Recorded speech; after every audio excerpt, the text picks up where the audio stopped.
Okay, so this is an interview with Malcolm Cummings at his home in Currumbin with John Macarthur, Andrew Wilson and Janina, Gosseye on the 20th of December 2012. Malcolm, thanks very much for speaking with us. Good. We've been starting off these interviews asking people how they first heard of architecture or got interested in it. That's a bit of a different question with you. But what did you make of it before you took the decision to study? I mean, I suppose growing up with my father and our family, and I was always interested in drawing, and I suppose it was all I didn't make up my mind till right at the last minute, because I wanted to be a geologist. All right. Yeah, and that was. I was really tossing up, and it literally was a toss-up. Yeah. But you were studying drawing and as a child? Well, we both myself and Elizabeth went to did drawing classes with Vidalay,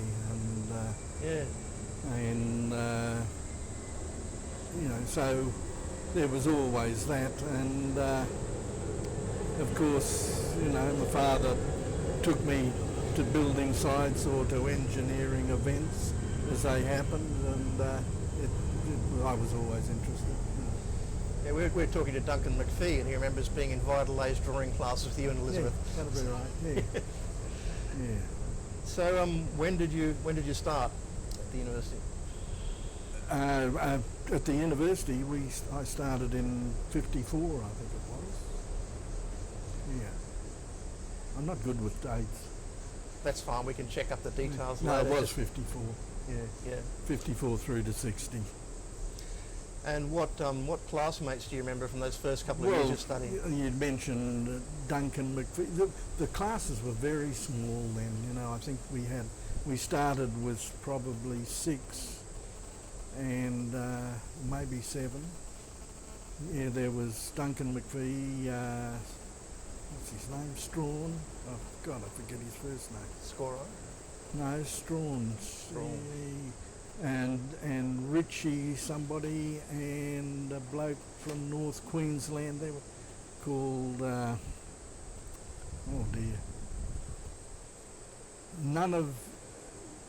Two of them dropped out, and a lady, Barbara Dale, who did finish. Barbara Dale? Dale. D-A-L-E? And I think she was the second lady who went through the course. Paquita Day was the first, and she was a few years ahead of us. But Barbara Dale. So there was 6. And who were the older students further up in the program who you looked up to? Well, there was finishing off that year when we started, I think, was Steve Trotter and those people, and of course Ian Charlton, Danny Nutter, and of course I'd grown up with this because every year my parents used to have this party with the graduating students at home, so that was a big event, and they all used to come, and my mother used to make them play charades, which used to...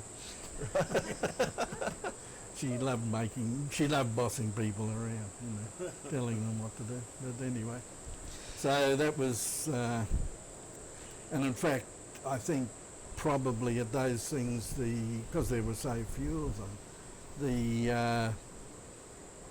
when sort of Danny Nutter would have graduated the 2 years prior to them used to come too. So there'd be probably 15 or 20 students max with 3 years.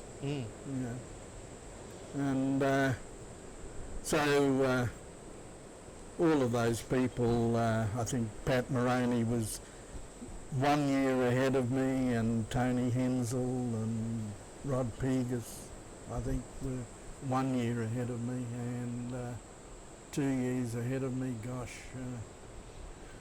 So the school was still based in George Street at that time? When I started this school was still based in George Street, and it was in my third year that we moved to St Lucia.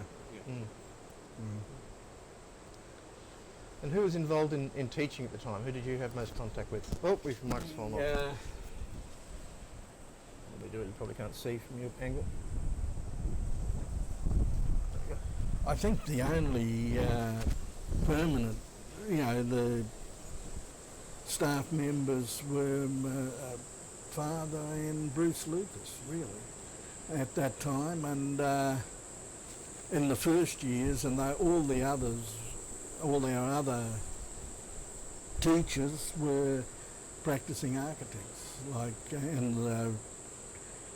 In the first years, Ron Voller took Right. us for geometrical drawing and Athol Bretnell took us for design and those sorts of things, so they were and not then, I think John Hitch was late. No, John Hitch probably was around then too. Mm. But they were our main Your studio teachers. studio teachers, and of course Bruce Lucas was the technical, all the mechanical things, Construction. services, structures and things like that.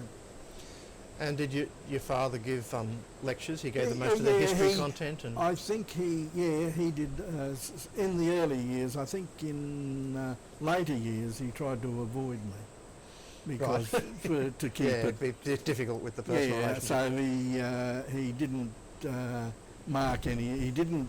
In fact, in the last 2 or 3 years, I think he avoided taking any of the classes I was in.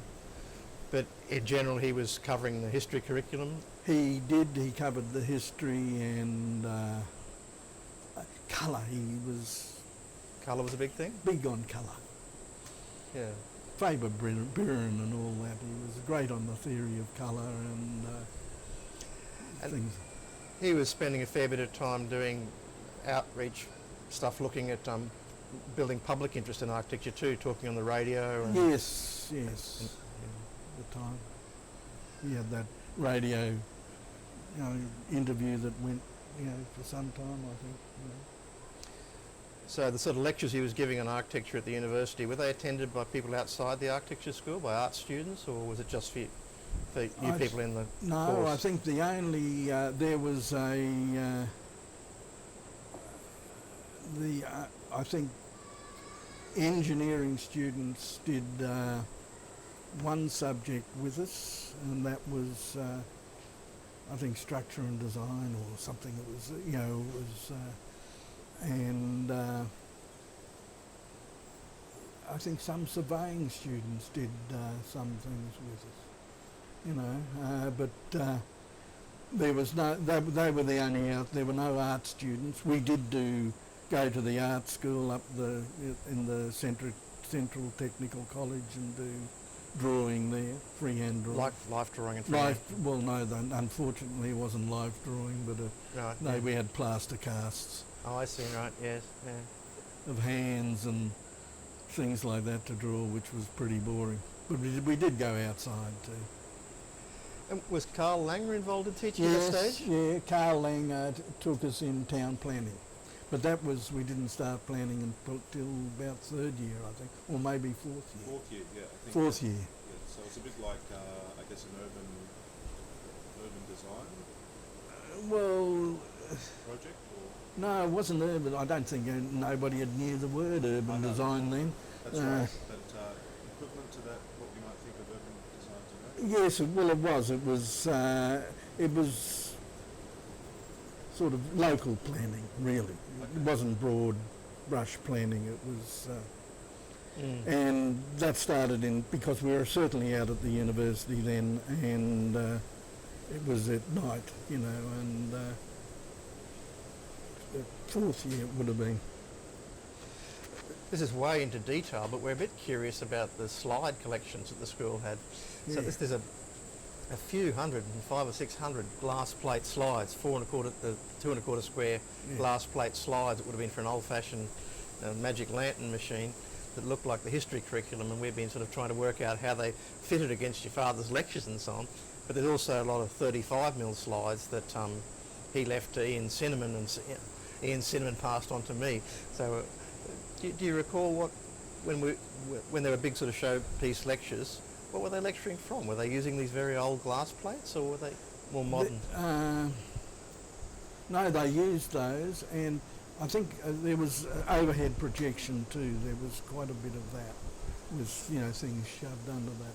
All right, from books. Books and things. With an epidioscope? whatever you call it. Yeah, I remember that. Yeah. Okay. So, and we occasionally had film things. I mean, I can't imagine what it's like now with the communication things. Today it's terrible. You're giving a lecture and the students have got their computers there and they're logging into image databases and finding other pictures of what you're talking about. It's astonishing. Yeah. So it was a thing, and of course Bannister Fletcher was the Bible. Everybody had that's what you started with, was the Bannister Fletcher for history. History was a big thing, and I think. And you were taught the orders and drawing the orders. Oh gosh, yeah. In fact, I found it, and if I can get my wife, it's probably here something, because we cleaned out there. We've been cleaning out down there because it's old, and a lot of my father's stuff was there. And I found it my first year folio. Oh, really? Yeah, Oh, we'd love and to see it's that. here somewhere. Yeah, we'd love And to see that. of course, there's the drawing of the Doric order. I think I did, or maybe I did Corinthian, and all nicely done in with the shadows in Payne's grey or whatever it was. I'm intrigued about your father's insistence on drawing the orders, because we were thinking of the person who brought modernism to Brisbane, and you look at his Rome prize drawings and so on, they're very much of that sort of period, and from what we understand, when he was at the AA, he was on the sort of modernist side of the debate against the AA at the time. He still thought the orders were important. Well, I mean, that was his training, was I don't know, he didn't want, I think it was an exercise. Yeah. It was an exercise in drawing, Yeah. But his training, that Rome scholarship thing, he spent the time in Rome drawing old buildings, doing measured drawings. But his own designs, like the first Church Christ Scientist, or even the Rome prize drawing itself, it's very much kind of like stripped back, early modernist kind of work. Well, when he was in London at the AA, Corbusier was in London. Right. In 27, I think, or something. He did that house for his, or something for his mother-in-law or something in London. And he lived in London for some time, like a year. And I asked my father, did he know about Corbusier then? And they didn't. They didn't, yeah. They didn't. Because he went on this trip to Germany with the AA in 26, 27 to see a whole lot of the modernist stuff then. Yeah, but that...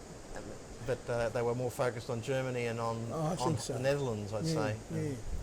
He was, he loved those Dudok and the Scandinavians, and Alvar Aalto and Sven Markelius and things like that.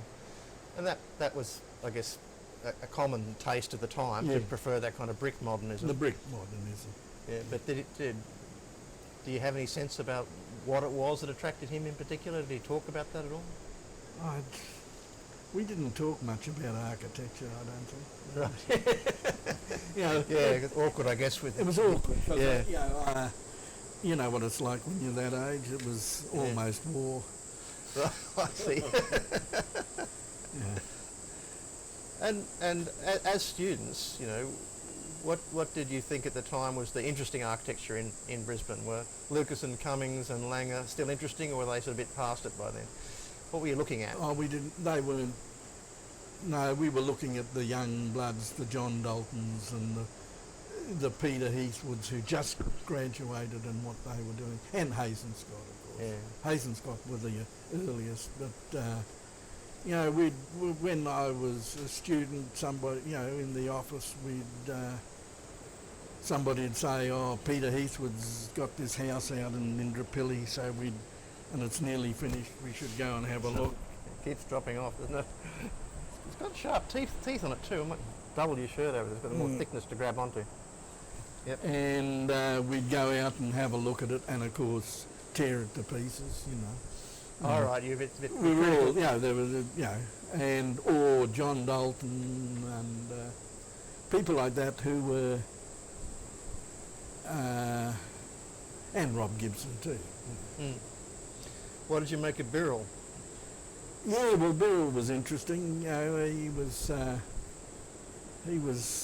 he arrived, you know, when he came to Brisbane, and he did that, the library at Toowong. Yeah, you know, yeah. And the pool next to it. and the pool at,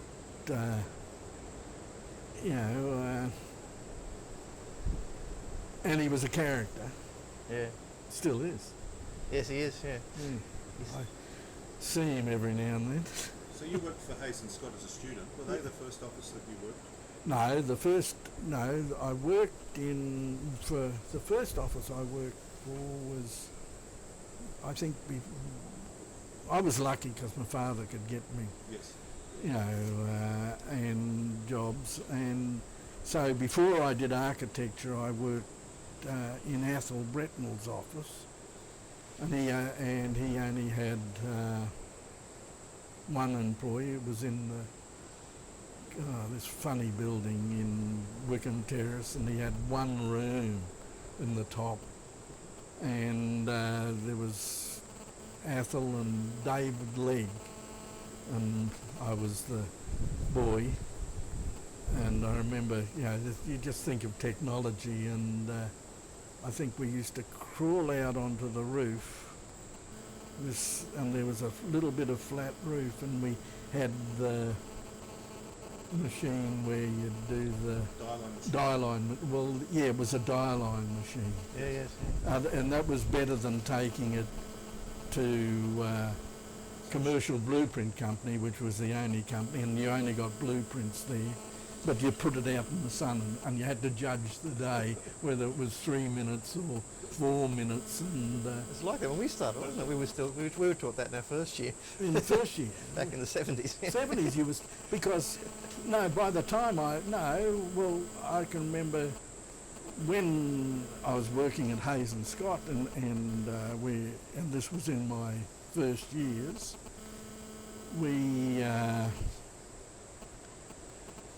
I used to, as the junior, you got in the tram and went over to Commercial Blueprint Company and had to race back because, you know, architect's office, the client's waiting for the drawings, and it wasn't, you couldn't just go out the back and print it off like you can now.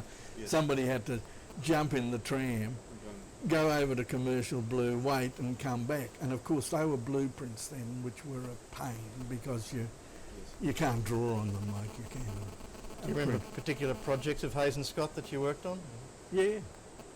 Yeah, I can remember all the ones I worked on, I think.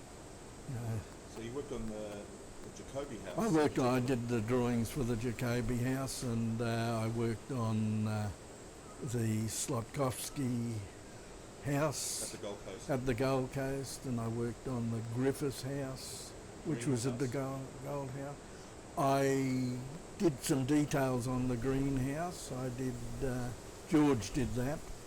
Ian Charlton did drew the greenhouse. I did some details on that. But I did, I was there a long time. Probably, 5 years.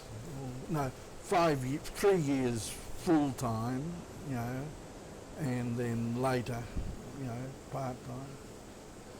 Yeah. 3 years, 2.5 years full time, but a couple of periods. What kind of international architects did you admire, and what journals were you reading? And Well, I think I was conditioned by Hayes and Scott, you know, and they were into the Marcel Breuer and Marcel Breuer was Scott, and his books Sunshine and Shadow and those ones, which I've still got somewhere. You know, they were the Bible, and we extracted a lot of details out of those. And in fact, if you look at the stairs here, they're straight Marcel Breuer, 1927. Boy, was he good. Yeah, he was very good, I think, too. Were you looking at the case study houses as well? Or? Yeah, well, the case study houses and and of course, you know, Charles Eames and Neutra, and of course Frank Lloyd Wright. Frank Lloyd Wright was a big part of the. You're looking much more towards America than to Britain and Europe, or much more towards America than Britain, particularly for housing. You went overseas for a period of time, did you, after working? After I graduated, Yes. I worked in London for 4.5, 5 years. So before you left, you had there was talk that Hayes and Scott might become Hayes, Scott, Henderson and Cummings. Well, before that was the idea that I'd go overseas. Just about everybody went overseas, you know. As soon as you graduated, you got married and you went overseas. Yes. And so a lot of other architects were over there at the time, you know, so it was... Were you based in London? I was based in London, and I worked for Dennis Clark Hall first for a year, I suppose, and then the rest of the time I worked for Robert Matthew Johnson Marshall and Partners, which And was did you fascinating. get good experience? Fantastic, because they had developed the clasp system, and Johnson Marshall had been the deputy county architect at Hertfordshire County Council when they developed the Hertfordshire system, The school system. in 1940, and he was integral in developing that. And and in fact, the job I got there when after I'd been there a while, they gave me the job to design the last building built in the 8'3" system, because they were changing to the 2'8" system, and we had to use. It was a Meccano system. It was fantastic. So you had all these components, and the system was they went out for a 3-year building program, and on all the components, the frames, the cladding panels, the windows, the toilet, the partitioning, the ceiling panels, all clipped together, and they built schools, primary schools, middle schools, secondary modern schools, police stations, libraries, all with this system. And so you had a Meccano set, and so I got this Meccano set, and not only that, it was because it was the last building, I had what was left in the pile, so I couldn't use any more. You know, I had to use so many of these cladding panels, or I had a maximum I could use. So I sat down, and it really suited my mind, and I went around and looked at hundreds of buildings that were built with this in the system, not hundreds, but lots, and designed it. So when it opened, and Geoffrey Fardell, or he was Sir Geoffrey Fardell or something, he was the chief architect at Hertfordshire. When it was built, he said to me, this one looks different to all, and it was, I just made it different but used the same components. So I felt very good about that. We're slipping again here, so Yeah. we have to keep adjusting. Sorry about that. Let's move that up there. going to be better for level. We okay for levels? Not too high. So, all of your interest in Brisbane had been in the States, Yeah. but you went to Britain. Was that just because it was easier in immigration terms and because it was still the empire? Yeah, I applied for to go to. I wanted to go to MIT, and and I got a Fulbright scholarship which paid your travel, but I couldn't fund the other. You know, you had to fund the first 3 years, and then, or at least the first year, and then you might get it. So I just couldn't. You know, there wasn't the resources in our family to do that, to support that. So instead, I just went to England and worked. And most people went to England because it was It was very easy to get jobs there, but not so much easy in America. Very few went to America that I can recall. And was the British architectural culture at the time, did that give you a different kind of perspective? As you say, it's system building, industrialised building. Industrialised building was concrete and well, it was precast concrete, steel frame precast concrete. Then we worked. After that, I worked on with a team developing a system in precast, which was all precast, which was War Office, Kent County Council, and I think Surrey County Council. They joined to get a big enough building lump to get the advantage of mass. I guess production. in Brisbane at the time, it would be difficult to get experience working on buildings of a scale. Like working with Hayes and Scott, you'd been largely working domestic. Well, that's right. I worked on, in Robert Matthew, I worked on Islamabad. Islamabad. Yeah. Right. And they did the plan, and we designed. Robert Matthew in the Edinburgh office did the overall plan, but we had two of the buildings, and Louis Kahn did the presidential palace, and what's the name? The Pirelli building fella. Ponte and his fella. I met his second in command, Rossi, I think his name is, in one meeting we had. So it would have been a great experience. Yeah, it was fantastic, and So broad scale planning. well, I worked on the the Parliamentary Library and National Archives building. So it had the Parliamentary Library underneath, and then we did a cube, blue tiled cube on top that was the National Archives. So when did you return to Australia?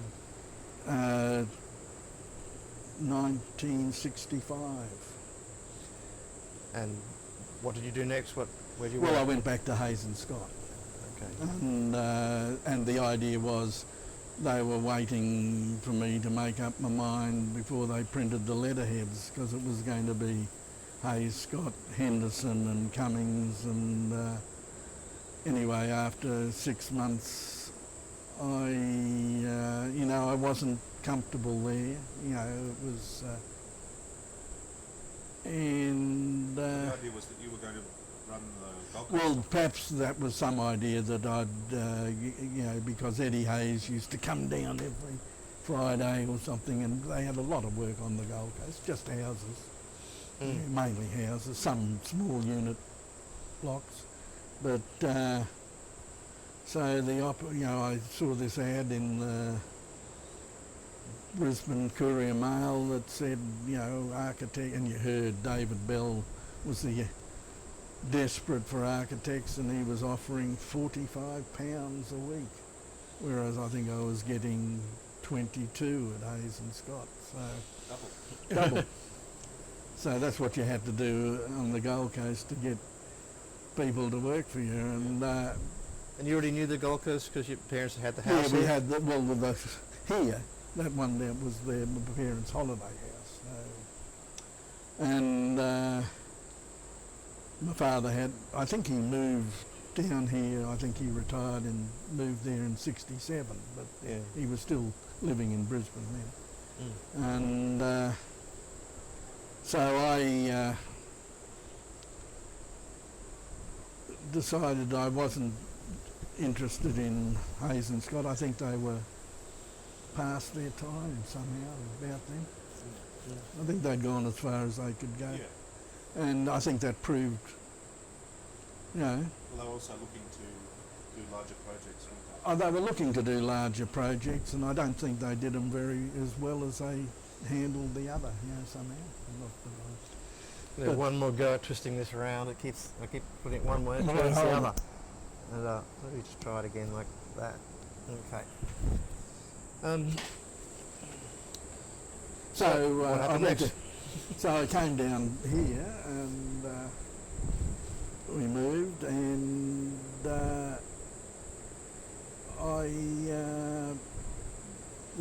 it took me 4 or 5 months to fall out with David Bell, which was about par for the course.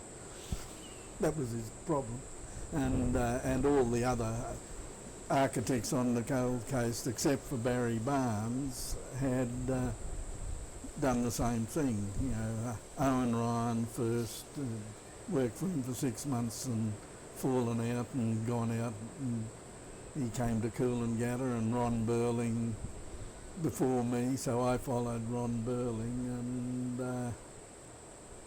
it took me 6 months and so I had a go myself. I was doing, at the time when I left, was doing up a kitchen Yeah. for a friend of my wife's sister, who happened to, he lived in a house designed by Carl Langer. Right. Carl had designed for him in Broadbeach, and he was the boss of, one of the big beach mining companies. Where was that house? It was in 2nd or 1st Avenue, Broadbeach. Lovely house. It's a good house? Yeah. Mm. And so I was remodelling the kitchen, and that was the job I had. And of course, when I went out, he said, well, we're remodelling our office, and that started me off. Right. Joe Pinter, his name was, so he was probably my first client. Right. And you built your practice from there? I built my practice from there, so started in Burleigh and moved to Broadbeach and then to Southport. Surface, then Southport. So were you mainly doing houses to start with? Yeah, houses and small unit blocks, I think, yeah. Do you have a record of those Not projects, much. those early projects? In my mind, but no, I've never been great on, Well, we'd be interested. the opposite of my father. And I think probably a reaction, because he never threw out anything. Well, if there's any that still survive, it'd be good to know about the houses. Well, And the flats, if there are any yeah. surviving here. There's a few of the apartment buildings, they're still there, and but a lot of the houses are gone. How would you characterise your domestic architecture? You know, having come from Hayes and Scott, we were, had a big reputation for it. What were you trying to do to made it to? I was still, Bauhaus, but a little bit more romantic, perhaps. So Just a little, with a Hayes and Scott's roofs went flatter and flatter. yeah. Getting more and more Miesian. I built my own house at that time in first house in I suppose, 1966, and it had a flat roof. For a time, and Hazen Scott went through a flat roof. Yeah, that's time. right. Yeah. And I wish I'd never had, and I decided after this is not the place for flat roofs. So when you say you were looking for something a bit more romantic than Hazen Scott, is it more to do with a sort of more complex roof form, or what made it more romantic? They were very rigid, and Eddie Hayes much less than Scotty, but it was, and you had that mark on your, if you could, 31.5 degrees on your set square, and your elevations were made up of squares or golden means, or squares plus golden means almost. Right, okay. So, and I still like that idea in a sense, But your own houses, they weren't so rigorously proportional, no, I think more incidental? Or? more incidental, yeah. And you can see this place is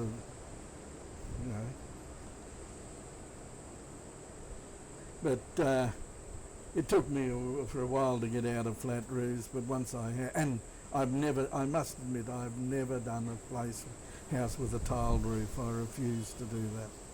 So, for many reasons. We had a tiled roof in our house in Brisbane, and there was a bushfire down the gully, and of course all the houses with the tiled roofs caught it on fire. And ours started to smoulder, and the fire brigade knocked a few tiles out because they didn't sark the roofs then, and of course The flames are getting under just the sparks got in, and the roof's full of dry dust, and it'd start, all the tiled roof houses were smoking. So I thought, I'm never gonna. And once my father, we had this mouldy patch, and we looked inside, and of course half the roof was, not half the roof, but a large part of the roof, there was one little cracked tile, and it had leaked for years, and he didn't know. And that was just so horrifying for him. And no tiled roofs. And what about your bigger buildings, the apartment buildings and the commercial work? Well, I never did any of the really big ones. I don't think I did one more than 6 or 7 stories. I did a few 7-story ones.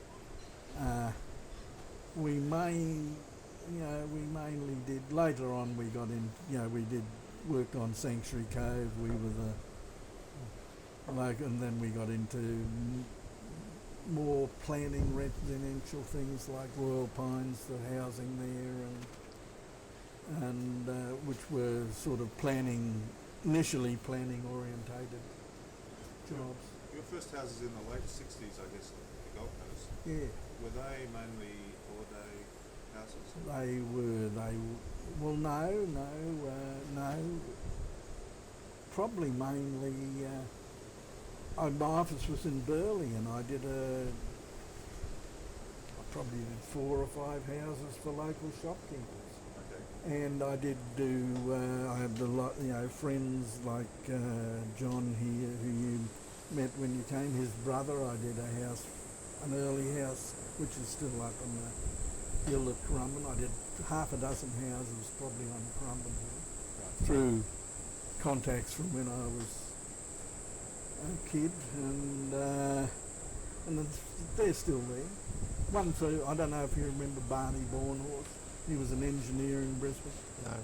No. Yank, but did a house for him up on the hill above him. What's the name again? Barney? Bornhorst. Bornhorst. An interesting house too. Do you have particular ones that you think of as favourites from that period? No. I mean, I always thought I'd do, I think what I'm doing at the moment is as good as I can do, and I think what I've done before, I could have done better, So I always, I've always thought that way, and I mean, you know, the day, you know, here, there's things I'd like to rip out and do again because I'm not allowed. But you know, I had a wonderful client once, you know, and I did a few houses for him, and if he didn't like it, he'd pull it down. And he had a lot of money, and I did this house for him, which was, it had a spine wall through the middle of it that went like that, and the garage hung off here, and other things, and the two-storey section hung off. But it's up at Runaway Bay, and we did this sort of. It's still there? I don't know. I haven't. Runaway Bay, what street? We're going to press you a bit on this. We'll try and see which ones are left. No, I could look it up, but there was a circular kitchen or a semicircular kitchen, fan shaped, and this space around it, and it was that wide to the glass. And he moved in, and he rang me up and said, "We're pulling this down." He said, "I want it that much wider all around." So all just and keep going. Anyway, Well, so that was like, what, late 60s, 70s? Oh, that would have been late 70s. Late 70s. So by the mid-late 70s, a lot of people questioning modernism and questioning the education that they'd had, and sounds like this house you're describing is very much of that kind of vein. Yeah. So, I mean, you were right at that point of kind of reactions against modernism and the beginnings of postmodernism. What was the sort of talk about in practice then about that? Well, I personally was never a fan of postmodernism, you know, but certainly you were less rigid in your buildings. I think that happened. But I remember going to New Orleans and going to Piazza Italia, you know, Charles Moore. Charles Moore, and it. Too jerky for you? Not too jerky. It was Jokey. Jokey, I'm saying. No, well, not too jokey. We're too jokey, but it was a derelict. Oh, I see. It had just collapsed. None of the finishes had survived. Everything was cracking or crumbling or, you know, and people didn't use it. People obviously hated it, and so what about these issues about regionality? I mean, recently, because of the exhibitions and so on, there's a lot more interest in Queensland architecture having a particular kind of identity, and that identity coming out of being more sensitive to climate and place. And I mean, is that something that you thought on during your career? Well, it was certainly what I was interested in, but one of the things that disappoints me about this place and having practiced here is how little influence architects had in the Gold Coast. You know, particularly in the housing and the small house. Well, just go around now and see what's being built now, the houses, and I mean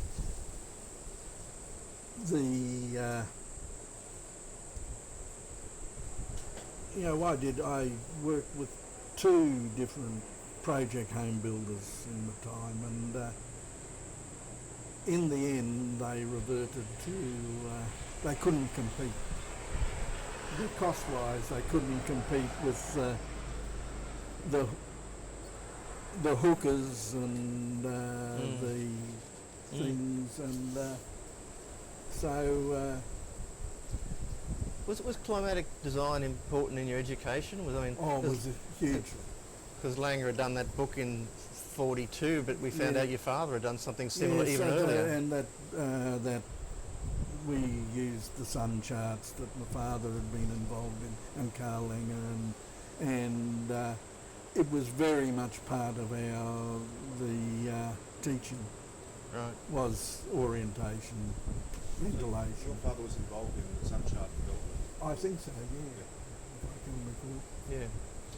And the slab on ground that Hayes and Scott started to do, that really came out of the school as well, didn't it? Out of I don't think so. have understanding slab as being a big thermal mass. Is that right? Was the building on ground seen as part of a climatic response? No. No. It was more constructional convenience. I think it was. I never heard it. That's the first time I've ever heard that. Right. As a reason for putting a slab on the ground, and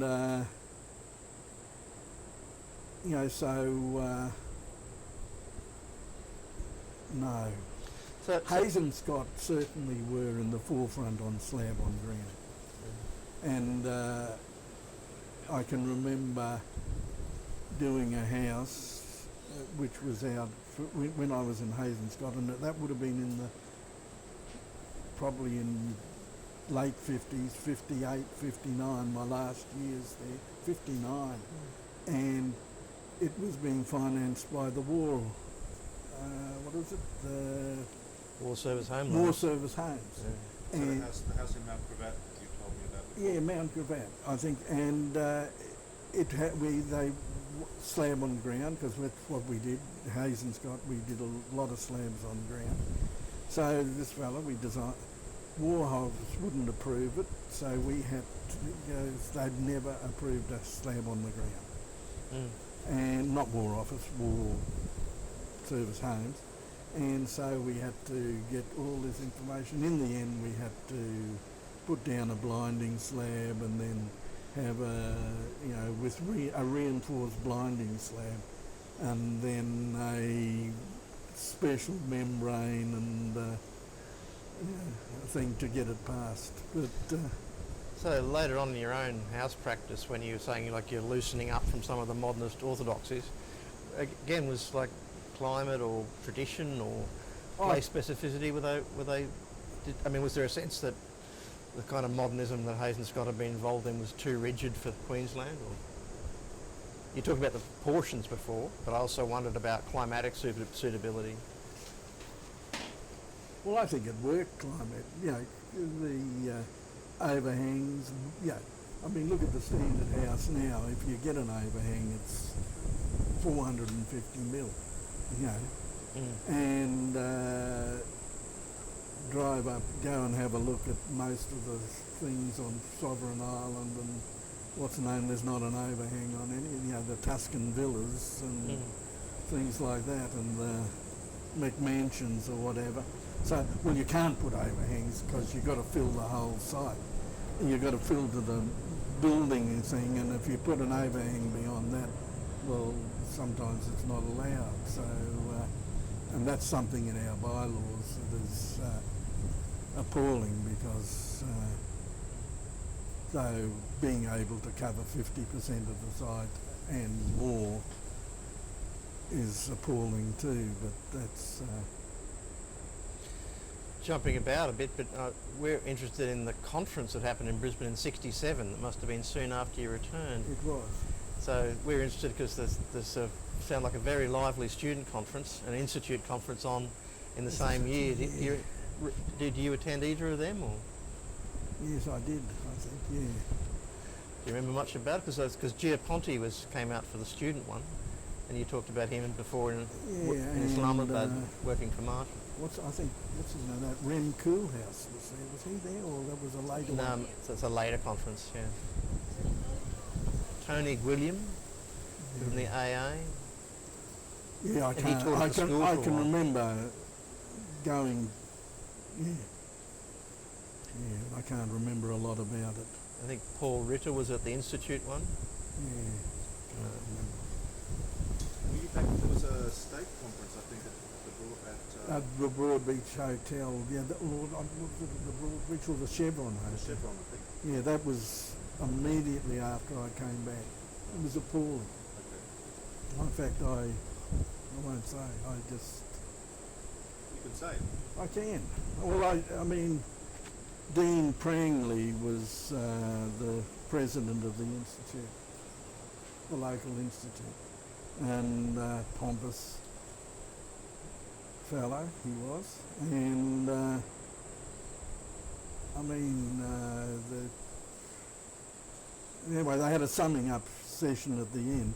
They had one of the key speakers was, well, most of the speakers seemed to be Dean Prangley's clients, and so one of them was Sir Leon Trout. I don't know if you remember him. He was Yeah, a Leo Trout. Yeah.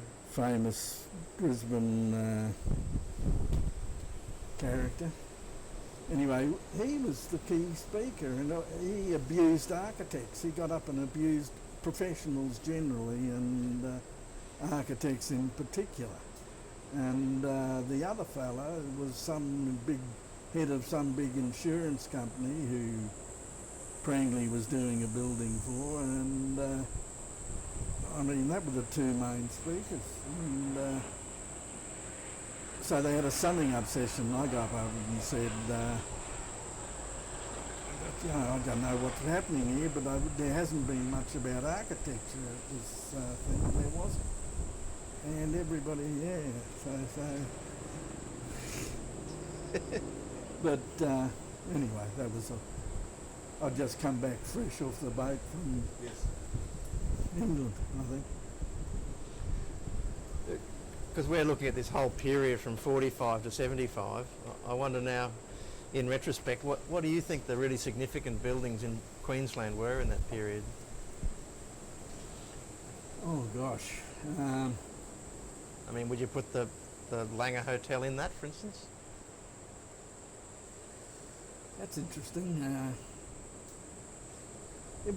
I liked it, you know, and I think, yeah, it was a good, I've never thought of it like that but yeah, certainly better than Chevron Hotel, which was, I think it was being built at the time. Yeah, that's pretty good. If we had to put a Hayes and Scott house in that list, would you pick one? Yeah, the Jacoby one was atypical of Hayes and Scott. Yes. And I, you know, the ones I loved the Fraser house, which was along the front at Broad Beach, and the Griffiths one, which was on the river down behind the back of Surfers Paradise, and the Coolbold house, which is still there. It's still there. It's one of the very few that are still there. And I think when the houses got bigger, and the later ones that they were doing in 68, you know, that was Miller, you know, what was his name, and Yeah.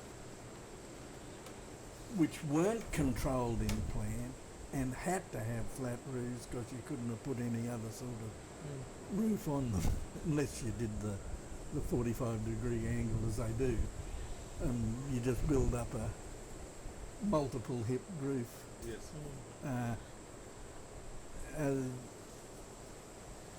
Yeah. What do you think of some of the bigger projects, like the Conrad Gargett buildings, like Keith Frost did the SGIO building, a lot of people admire? Well, think that's of any interest? No. Buildings in Brisbane, yeah, none of them. Yeah, well, I quite like the cultural buildings. You like the South Bank? Yeah. Yeah. I think I'm glad they put an entry on it that you can find. But don't tell Rob. No. I think he was relieved. But And back to the earlier period, like I guess we'd put Lucas and Cummings, first Church Christ scientist, in that list. yeah. In retrospect, Well, I was always, I was sort of conditioned by that building, because I had to go there to Sunday school, and so I didn't like it much. Oh, I didn't realise your parents you were brought up Seventh-day Adventist. Not Seven-Day, Christian Science. Christian Science. Sorry, I mixed them up. and Terrible. Yeah. Both sides of my family, my mother's parents and my father's parents were both Christian Scientists. Right. And so, and even though they didn't meet through that, I was brought up in that. I hadn't realised. Yeah. As until I refused to go anymore. So it's hard for you to have an opinion on the architecture. Yeah, then. well, I just no. I can remember having to sit through lectures. They had a system of visiting lecturers that you had, like, the numbers of all the things in there and the number of panels around of this. You'd sit there counting things. How did Lucas and Cummings work? I mean, how did they interact, your father and Bruce Lucas? That's an interesting one. They were good mates, but I don't know how they worked together, because they didn't do a lot of buildings. No. Not a lot of buildings, and I think that was one of my father's thing, that partnership or joint practice they had, where there was Lucas and Bretnell and one of the Vollers and what do they call themselves, the architects group? Yes. Or something, and Initially, it never, it couldn't survive with that many principals, Were in they that sort of- climate. Were they sort of collaborating together in design, or they take it in turns, or? I don't know. I think they had individual whoever it came in to, Right. who bought the job in, designed it. So I think it was just a mechanism, and they really didn't have a proper office or anything. They were all semi-academics or something. I mean, we kind of have the impression, and Andrew might remember from where, that your father was pretty frustrated at not being able to build a practice while at the university. That's right. I think The I think university he was. I constrained think him he too tried, much, and it wasn't those years, post-war years. There wasn't a lot of building. So and up until and then there was a recession in the 60s, which everything stopped for 4 years. Did you know any of the other older architects about, like Fulton? He was teaching at... Yeah, well, he was a good friend of the family, and we used to go to his house. I loved his house. Right, okay. So they were personal friends with you? Oh, yeah, and and I think I worked in their office. I worked in one Christmas holidays, when I was, and I think Steve Trotter was there, and Jack Gilmore, and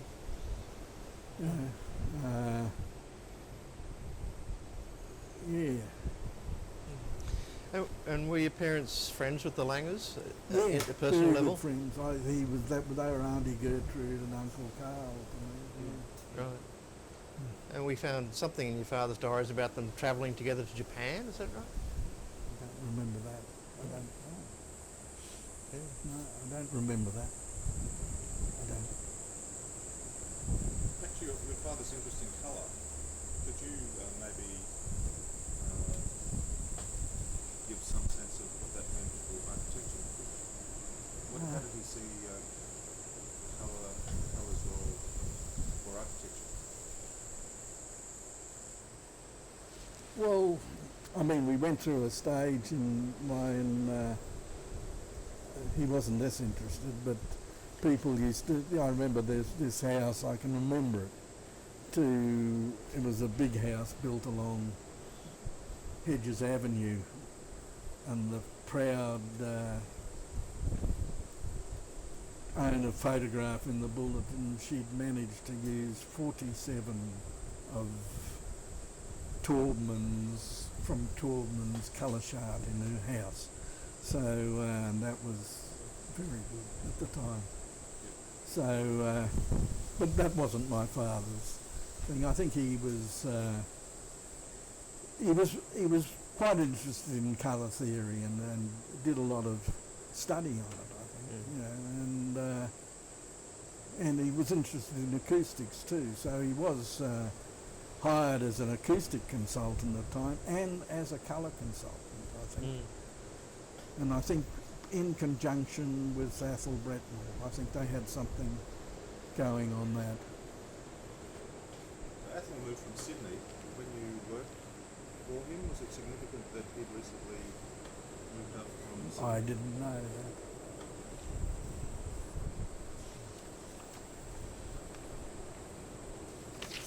I don't even remember what I think he was doing. I can remember going down, he was doing an alteration to the Brunswick Hotel in the valley. And I went down and measured that.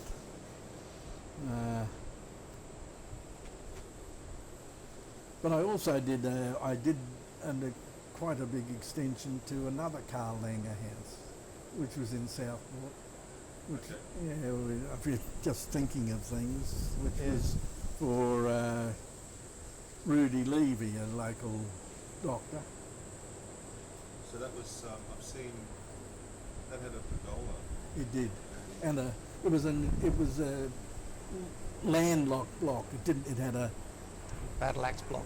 well, yes, it had a narrow easement, and it was quite a large block, but a narrow easement off Scarborough Street. And it had a lovely garden. It was an oasis. So the sort of Japanese influence about it. Yeah, sort of a very tropical garden, and it had I did quite a big extension on that, or refurbishment. Again, the kitchen, if I can recall. Have you had people that have worked in your practice or younger people you've mentored who you think are interesting, that have done anything good? I guess we're interested in finding out. Well, a lot of the architects practicing on the Gold Coast worked for me at some stage. Any of them struck you as particularly talented or gone on to do good things? Oh God.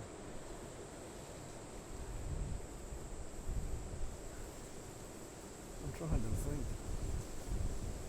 There's a lot of them.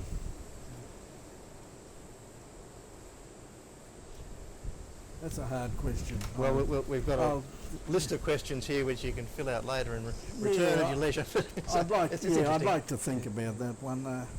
There's nobody comes. Spence Jamieson worked for me for a moment, on holidays. Haig Beck did too, but that was in the early days. But they were just, yeah,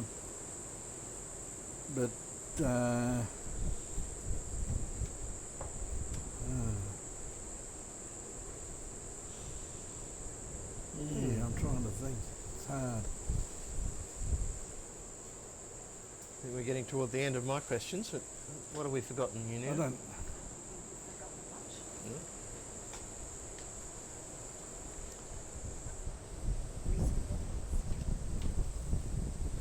Yeah, I guess that the last question in our sheet's about recent buildings. Like, I mean, you've said a little bit about the poor quality of housing on the coast and sort of the expediency of bad bylaws and how little architects have been involved in it, and much less so than on the North Coast, on the Sunshine Coast.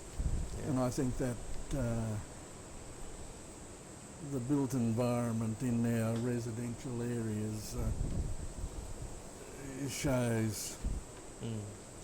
Well, so what about the architectural works, late last century as we now call it, and up to the moment? I mean, you say the North Coast, do you admire people like Lindsay Clare's work up there? Yeah, I think so, and John Mannering. John Mannering. Yeah, Gabriel Pool. I think that they had a different climate, I think, and not. I think part of it was council. We've had a council always here, almost always, council that. Am I on telly? Yes. That planning by favour rather than. Right. You know, so, yeah, anyway, I won't say anymore. And some of the recent architecture in Brisbane, is there anything you admire up there? Have you looked at Goma or the State Library extension? Yeah, I don't like Goma much.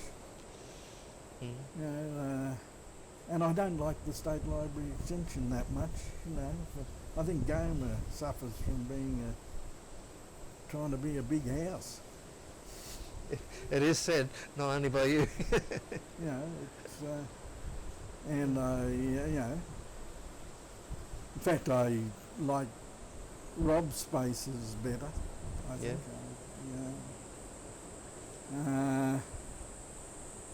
Though some of them are very, you know, almost 8-foot ceilings, aren't they? Some of those. But no, I think it's over the top, over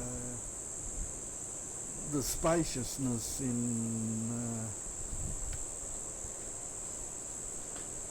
or the size of some of the spaces in Goma